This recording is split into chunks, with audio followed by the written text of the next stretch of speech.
Hoje está sendo utilizado muita guerra eletrônica já. O que é essa guerra eletrônica? Existem vetores aéreos americanos que diariamente já fizeram totalmente a varredura do que existe do espectro eletromagnético, ou seja, as comunicações, os sistemas de comando e controle hoje da Venezuela já estão totalmente, não somente monitorados, mas e com interferência de guerra eletrônica. Ou seja, o comando e controle na Venezuela hoje está comprometido. Existe uma série de questões que estão acontecendo interna na Venezuela que não passam para a gente. A questão econômica é óbvia. Por quê? Porque você tem a produção, se você não consegue escoar, você tem que diminuir a produção. Isso tem um reflexo em cadeia que vai acontecendo. Primeiro aconteceu, obviamente, na Colômbia, com a questão da cocaína. A gente não tem falado muito sobre isso, mas grande parte dos barcos interceptados são no Pacífico e eles não saem da Venezuela, eles saem da Colômbia, mas o que passa pela Venezuela com direção à Europa e com direção aos Estados Unidos também está sendo travado. E eu vi um comentário que você fez junto com o Ivan, no sentido de para que uma força naval tão grande colocar ali um porta-aviões?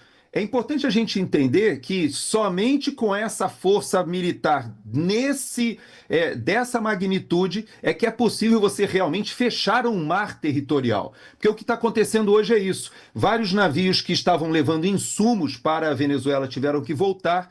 Petroleiros não quiseram se arriscar, inclusive houve um, agora há poucos dias, que saiu da Venezuela e deu meia volta, porque havia a possibilidade dele ser interceptado. Para você fazer um bloqueio naval dessa magnitude, você precisa de muitos meios, não somente meios navais, mas meios aéreos, meios de inteligência, e essa concentração continua acontecendo. A base de Porto Rico, agora nós temos Trinidad e Tobago, tem vários países que estão recebendo tropas americanas. Então o processo, eu posso dizer, Borgo, que ele não terminou, pelo contrário, o que a gente vê é uma escalada que está acontecendo tanto no campo militar, no campo econômico e no campo político. Veja que há uma pressão para a troca do secretário-geral das Nações Unidas, há uma pressão dos Estados Unidos, inclusive amealhando apoio político na própria América do Sul. Os países da América do Sul hoje já estão endossando uma ação, uma intervenção militar. Então não é somente o Congresso aqui dos Estados Unidos dar a carta branca ao presidente Trump,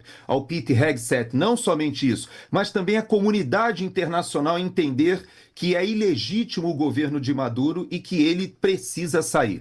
Há um contato dele já com os russos, que vai além da questão só do apoio político. Existe a possibilidade do Maduro e da cúpula, existe a possibilidade, inclusive, nas negociações, de que o Brasil seja utilizado, inclusive meios militares aéreos do Brasil serem utilizados, seja com a nossa Força Aérea no que diz respeito a transporte, mas principalmente como uma saída ou uma rota de saída para a Rússia ou para outro país. Todas essas negociações estão acontecendo. Então eu digo para você que, claro, que para o presidente Trump o ideal é que houvesse uma transição. Mas essa transição ela tem que ter lideranças dentro da Venezuela, tem que ter lideranças políticas aptas e, mais do que isso, teria que ter apoio das próprias Forças Armadas na Venezuela para que essa transição ocorra de uma maneira controlada e não que acabe jogando o país numa guerra civil.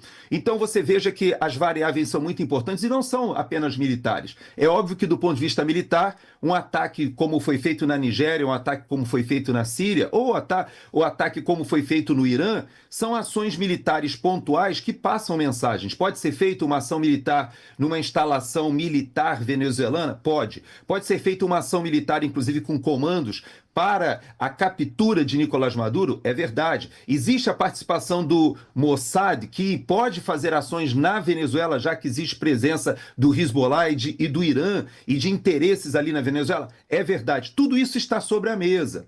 Mas o que eles estão decidindo, eu posso te garantir que não há um receio exatamente do presidente Trump em relação ao poder militar, e sim sobre o day after. O que vai acontecer na Venezuela após essa ação militar?